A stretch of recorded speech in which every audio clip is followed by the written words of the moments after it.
السلام علیکم۔ قرآن کے خلاف بہت سے مورچے بنے، کچھ اپنوں نے بنائے، بہت سے غیروں نے۔ آج کا مورچہ اس روایت کے نام۔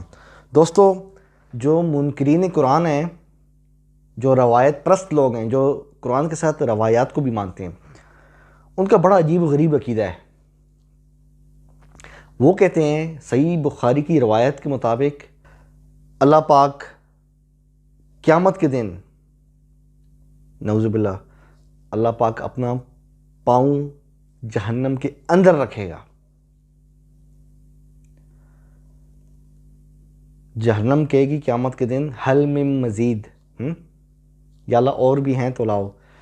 یہ آپ کی اسکرین پہ روایت چل رہی ہے۔ دوستو، روایت کے مطابق اللہ پاک جو مجرمین ہیں انہیں بطور سزا جب جہنم میں ڈالے گا نا، تو جہنم کا پیٹ نہیں بھرے گا، وہ بار بار بولے گی اور لاؤ اور لاؤ، حل میں مزید، مزید لاؤ، مزید لاؤ۔ تو اللہ پاک ڈالتے جائیں گے مجرموں کو، حتیٰ کہ ایک ٹائم ایسا آئے گا کہ جب وہ بولے گی نا حل میں مزید، اور لاؤ، مزید لاؤ، تو اللہ پاک اپنا، روایت کے مطابق، اپنا پاؤں اس میں رکھ دیں گے۔ دوستو، یہ روایت اسرائیلیات میں سے ہے۔ اس کے دو راوی ہیں، حضرت انس رضی اللہ عنہ اور حضرت ابو ہریرہ رضی اللہ عنہ۔ ابو ہریرہ جو تھے وہ اسرائیلیات بیان کرتے تھے، یہ تو ہم سب جانتے ہیں۔ اچھا، ابراہیم نخعی صحیح بخاری کا راوی ہے اور تابعی ہے۔ صحابہ کے اسٹوڈنٹ کو تابعی کہتے ہیں۔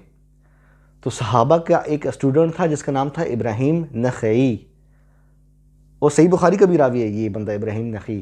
یہ ابو ہریرہ رضی اللہ عنہ کی ساری روایات کو نہیں لیتا تھا۔ آپ کی اسکرین پر روایت چل رہی ہے۔ یہ کہتا ہے کہ ہمارے اصحاب، ظاہری بات ہے اس میں یہ بھی ہے، اصحاب کون ہیں اس کے؟ صحابہ کے اسٹوڈنٹ ہی ہیں۔ کہتا ہے ہمارے اصحاب ابو ہریرہ کی ساری روایات نہیں لیتے تھے۔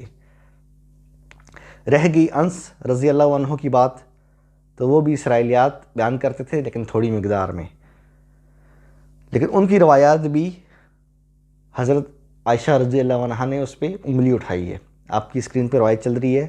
امام طحاوی نے بسند صحیح، اہل حدیث کے مطابق یہ سند صحیح ہے، حضرت عائشہ سے نقل کیا کہ آپ کہتی ہیں کہ ابو سعید الخدری اور انس، ان دونوں کو نبی کی روایات کا کیا پتہ ہے؟ یہ تو بچے تھے اس وقت، مطلب ایک قسم کی جرح کی نا، جس طرح آپ کہتے ہیں نا بعض لوگوں کو، یار آپ کو کیا پتہ ہے اس چیز کا، ہے نا، تو جرح کی ہے، وہ بچوں کی روایت نہیں لیتی تھیں۔ ابن عباس ہو گئے، ابو سعید خدری ہو گئے، اپنا حضرت انس ہو گئے، یا جتنے بھی کم عمر صحابہ تھے، یہ سب اس زمرے میں آ جاتے ہیں۔ دوستو، اب یہ دونوں روایت توڑ گئیں، حضرت ابو ہریرہ کی اسرائیلیات کی وجہ سے، اور حضرت انس کی حضرت عائشہ نے جو جرح کی ہے، اور یہ اسرائیلیات میں سے ہیں۔ کوئی صاحب کہے کہ جناب حضرت ابو سعید الخدری سے بھی یہ روایت مروی ہے، تو اس کی سند ہی صحیح نہیں، اس لیے اس کو ہم مطابعت میں نہیں لیں گے، کیونکہ اس کے اندر حماد بن سلمہ ثقہ کثیر الخطا راوی ہے۔ اسی طرح عطا بن صائب، وہ بھی ثقہ، لیکن آخر میں اس کا حافظہ بگڑ چکا تھا، اور وہ بھی کثیر الخطا راوی ہے، اس لیے یہ دو سندیں ہیں۔ اور یہ تو نعوذ باللہ عقل کے خلاف بھی ہے۔ میں ابو جعفر تنولی، میں کہاں بیٹھا ہوں؟ میں صوفے پہ بیٹھا ہوں،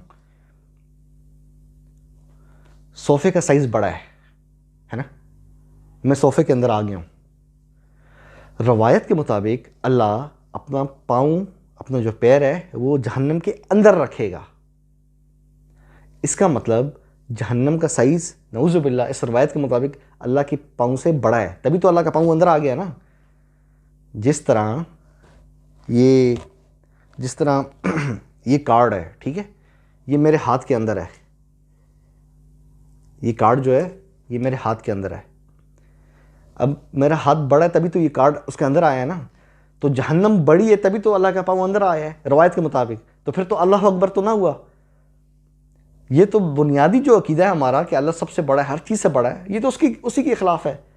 پھر تو جہنم بڑی ہوگی اللہ کے پاؤں سے، حالانکہ ہم اللہ کے ہاتھ پاؤں ان چیزوں کے قائل نہیں ہیں۔ لیس کمثلہ شیء، دوستو یہ روایات اسرائیلیات میں سے ہیں، اس کا کتاب اللہ اور اسلام سے کوئی تعلق نہیں ہے۔ انشاءاللہ بہت جلد اگلی ویڈیو میں آپ سے ملاقات ہوگی۔ چینل کو لائک کریں، سبسکرائب کریں، جن دوستوں کو چینل کا نہیں پتہ انہیں بھی بتائیں، ٹھیک ہے؟ قرآن زندہ باد۔